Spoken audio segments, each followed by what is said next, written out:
Assalamualaikum, salam sejahtera. Ini adalah program namanya Fokus Minggu Depan. Kita meneliti dan juga melihat kepada perkara-perkara yang bakal menjadi bahan bualan, bahan berita dan juga apa yang kita dapat jangkakan bakal berlaku pada minggu hadapan. Tumpuan hari ini dan juga sejak beberapa hari lalu tentu cerita pasal politik. Tetapi itu saya akan sentuh di blok keduanya nanti. Tapi pada blok ini kita ingin melihat kepada aspek global, tetapi bagaimana kesannya kepada kita sebagai pengguna dan juga sebagai pengeluar minyak. Contohnya, adakah harga minyak mentah akan terus melambung tinggi?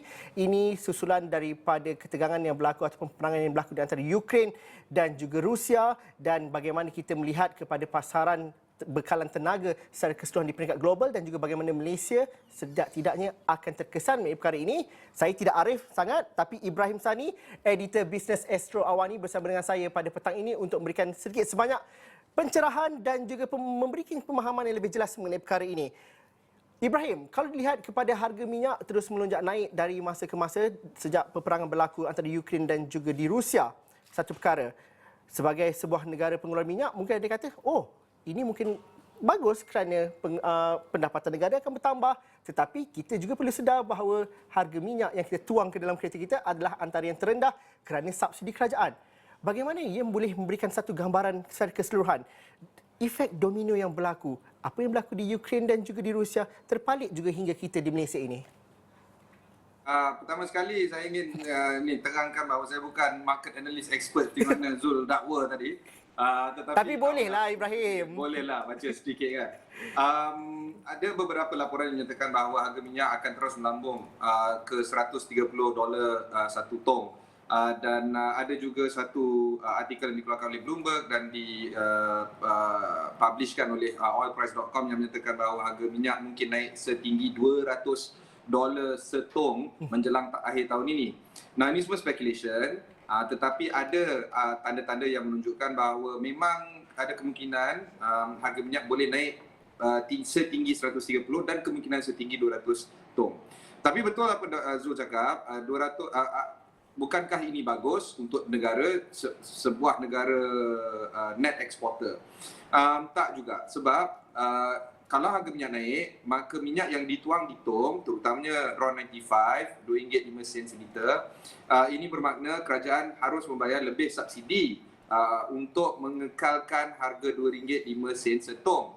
Selain daripada itu, kerajaan telah pun menghabiskan puluhan bilion dolar untuk membayar subsidi setakat ini, dan ini bermakna kerajaan akan membayar subsidi yang lebih banyak jika harga minyak naik.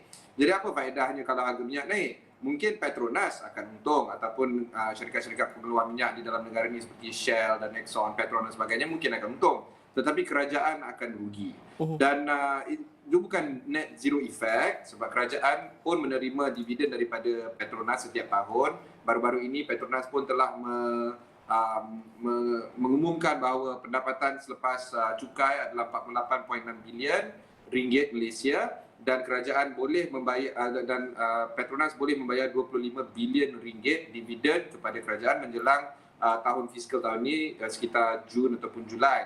Tapi ini semua bayaran one off. Pembayaran subsidi setiap hari, setiap minggu, setiap bulan terus harus ditampung oleh kerajaan. Ini menyebabkan satu situasi di mana jika harga minyak terus naik, maka kerajaan akan terus kena spend untuk bayar subsidi. So it's not good harga minyak tinggi sangat sebab kerajaan akan spend more.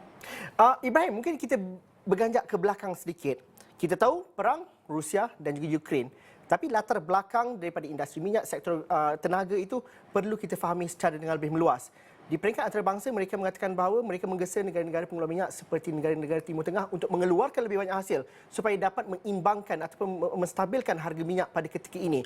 Tetapi itu tidak semudah perbincangan orang-orang besar, pemimpin besar dunia ini. Apa situasi yang kita perlu fahami, Ibrahim? Okey, situasinya adalah ini. Negara pengeluar minyak dia ada kartel, ada OPEC. Dan harga minyak naik disebabkan permintaan tinggi dan supply kurang.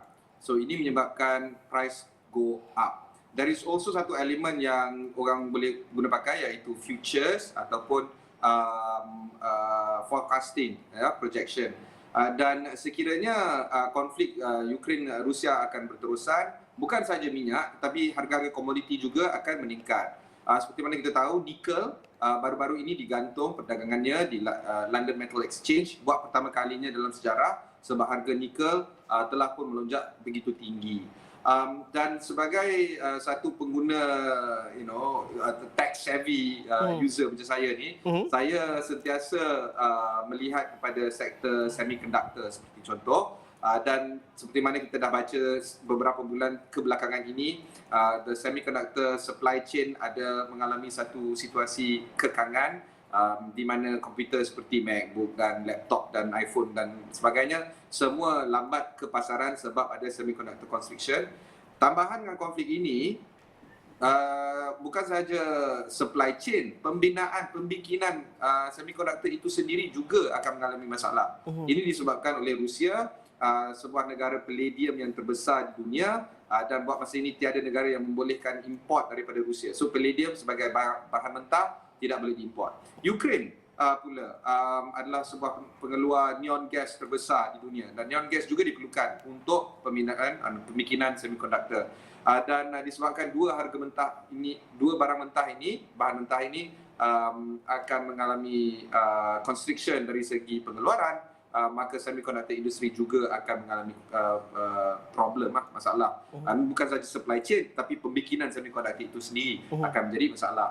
Dan tambahan pula, Rusia tidak boleh lagi mengeksport minyak ke dalam Amerika Syarikat. Baru ini minggu lepas, Biden pun telah menyatakan bahawa mereka tidak akan lagi mengimport Rusia, dan ini bermakna harga petrol, bukan Brent crude oil, harga petrol di dalam pasaran domestik Amerika Syarikat akan meningkat, sebab sekitar 9% keperluan di Amerika Syarikat, keperluan minyak dan gas diperlukan dan diimport dari Rusia. Jadi petrol prices di Amerika Syarikat domestik juga akan meningkat. Disebabkan itu ada desakan yang sangat jelas, Zul pun telah menyatakan tadi, desakan daripada EU dan juga kerajaan Amerika Syarikat untuk mendesak negara-negara OPEC seperti Saudi Arabia untuk terus keluarkan lebih banyak petrol demi kemampuan dan keperluan pasaran. So kalau kita tahu equilibrium graph tu, jika demand tinggi, supply kurang, harga naik. Jika demand tinggi tapi supply juga naik, equilibrium price juga akan naik, menyebabkan harga pasaran turun. This is in theory. Kalau kita pergi mana-mana kelas ekonomi apa semua, kita tahu dan kita belajar, fine. This is how it works. But life is not like in the classroom. Eventually kita akan ikut sentiment. Dan sentiment sekarang adalah sangat gering dan gentar. Di mana konflik Rusia akan terus berpanjangan, dah masuk 3 minggu. In fact, 2 hari lepas adalah tarikh ulang tahun 3 minggu konflik ini bermula, with no end in sight. Kita tak nampak lagi askar-askar Rusia dapat memasuki bandar Kiev. Presiden Zelensky di Ukraine masih lagi kekal berkuasa. So, konflik ini akan berterusan. Jika konflik ini berterusan, Rusia akan terus membuat orang kata apa, threats, ancaman yang diorang akan guna nuclear power dan sebagainya, dan NATO dan juga EU juga akan kembali gementar, a bit nervous. Ada satu situasi di mana fighter pilots di Ukraine hanya boleh terbangkan pesawat MiG-29.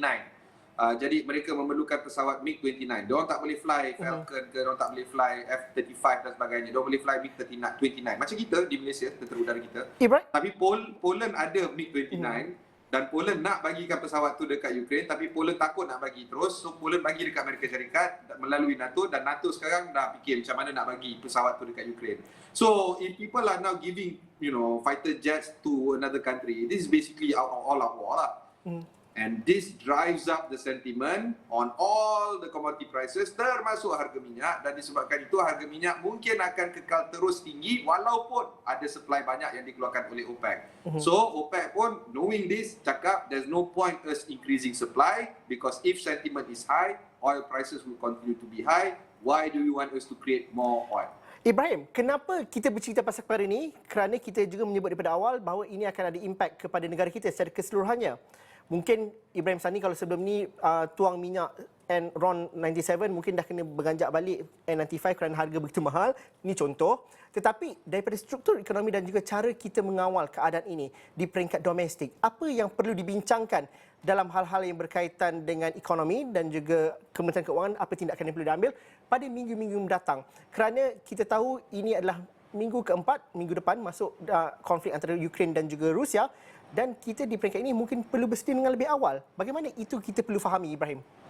Okey, basically soalan yang kita nak fahami, nak rungkaikan sekarang adalah tentang impak kepada Malaysia tu utamanya, kan Zul? Betul. Jadi isu dia sekarang ada satu statement yang menyatakan bahawa anggaran sebanyak 22 bilion ringgit mungkin akan diguna pakai oleh kerajaan untuk bayar subsidi.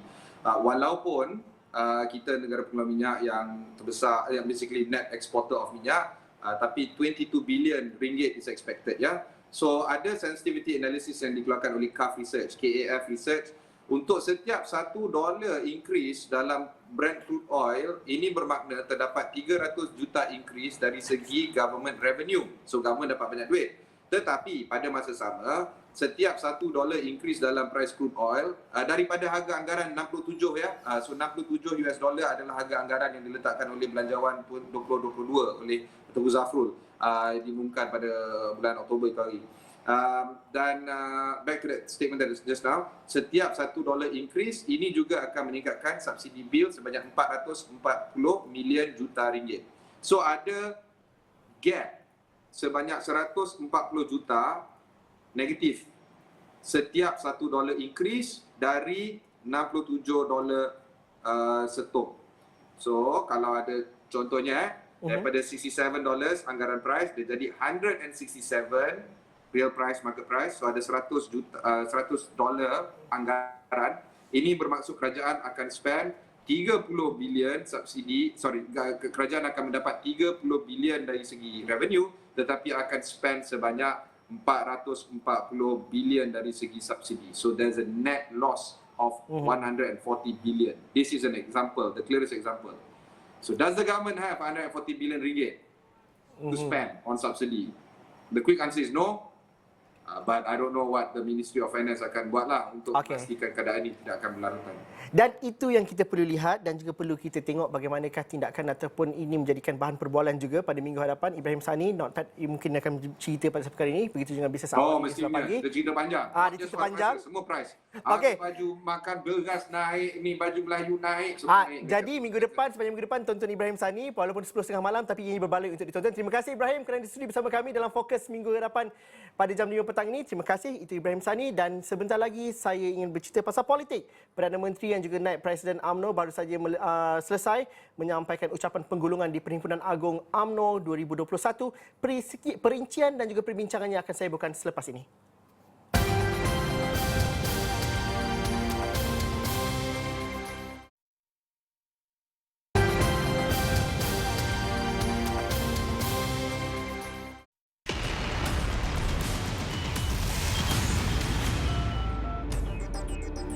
Ini adalah beberapa perkembangan terkini di mana naib Presiden UMNO yang juga Perdana Menteri Datuk Seri Ismail Sabri Yaakob baru sahaja selesai menyampaikan ucapan penggulungan di Perhimpunan Agung UMNO 2021 yang kami bawakan secara langsung di platform digital kami, di platform media sosial kami. Anda boleh terus sahaja stay bersama kami di sana, dan ketika ini ialah Timbalan Presiden UMNO sedang berucap. Tetapi ada beberapa perkara terkini yang perlu dibawa keluar ataupun diberikan perhatian pada jam ini daripada ucapan Perdana Menteri sebentar tadi.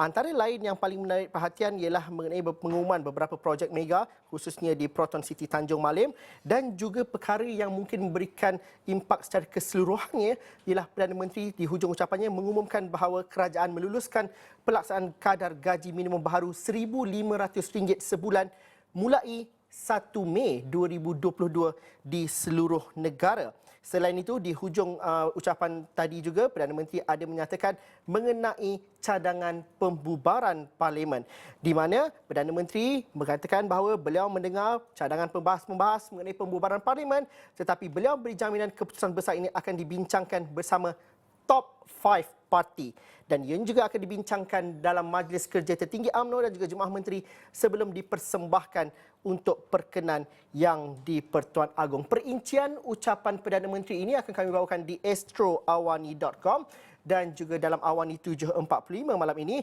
Tetapi dalam cadangan beliau, Perdana Menteri juga mengatakan bahawa, kata Perdana Menteri, UMNO yakin dengan kemenangan, kita tidak perlu tunggu satu saat untuk adakan PRU15, tapi perlukan perbincangan.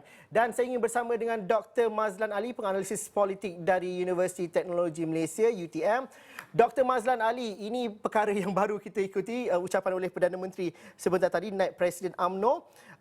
Mungkin banyak isi yang perlu kita lihat, mungkin atas kapasiti Perdana Menteri sebagai Perdana Menteri sendiri, banyak program-program dan juga hal-hal yang berkaitan dengan pelaksanaan polisi kerajaan dituturkan oleh Perdana Menteri sebagai Naib Presiden UMNO dalam ucapan penggulungannya pada kali ini. Tapi reaksi awal Dr. Mazlan mengenai ucapan ini, khususnya pengumuman seperti gaji minimum dan juga pendirian Perdana Menteri mengenai pembubaran parlimen itu. Ya Zul, kita hari ini telah mendengar ucapan daripada Perdana Menteri yang juga Naib Presiden UMNO. Satu perkara yang menarik adalah ucapan beliau pada hari ini penuh dengan maklumat pencapaian kerajaan setelah beliau menjadi Perdana Menteri.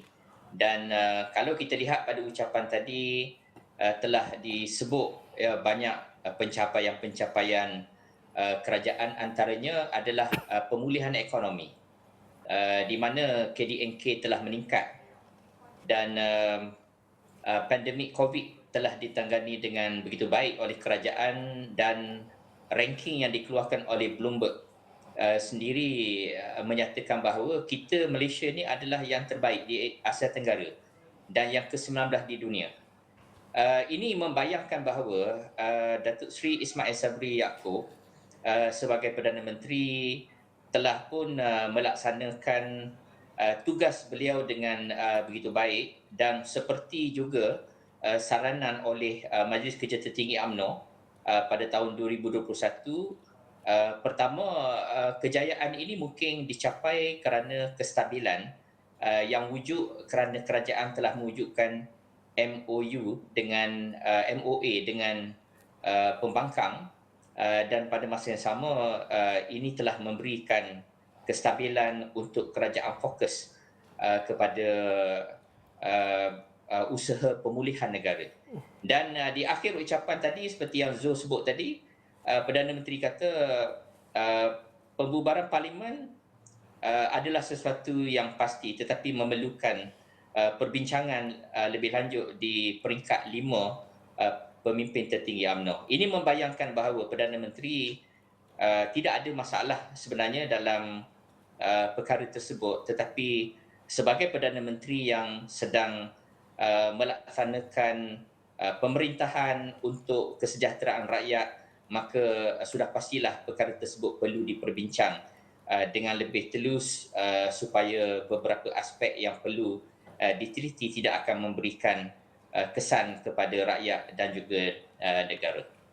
Dr. Mazlan, pengumuman beberapa perkara kejayaan dan juga pengumuman seperti pelaksanaan gaji minimum mulai 1 Mei itu bukan saja hal UMNO tapi hal negara secara keseluruhan, dan juga bagaimana peluang ini pentas di Perhimpunan Agung UMNO itu digunakan sebaik mungkin untuk feel good factor itu, bukan saja di kalangan ahli UMNO, tapi macam Dr. Mazlan katakan tadi bahawa inilah platform yang terbaik untuk mengatakan pencapaian kerajaan yang dipimpin oleh UMNO. Bagaimana komunikasi politik dan juga pelaksanaan polisi digunakan dengan sebaik mungkin dalam aspek ini, Doktor?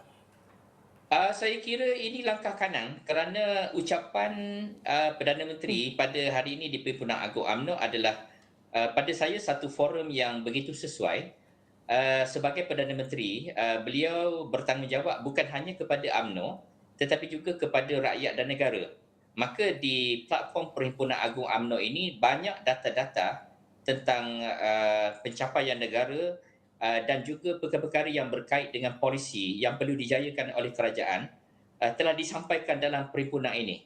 Maka saya fikir forum di Perhimpunan Agung UMNO ini boleh digunakan untuk meneliti dan juga melihat perkara tersebut, dan pada masa yang sama harapan dan juga cita-cita Perdana Menteri untuk menjayakan polisi-polisi kerajaan ini boleh diimplementasikan dengan sokongan daripada perwakilan UMNO yang hadir pada perhimpunan ini, di mana mereka boleh memberikan maklum balas dan juga komunikasi politik sepenting di Perhimpunan Agung UMNO ini, saya kira adalah sesuatu yang sangat baik.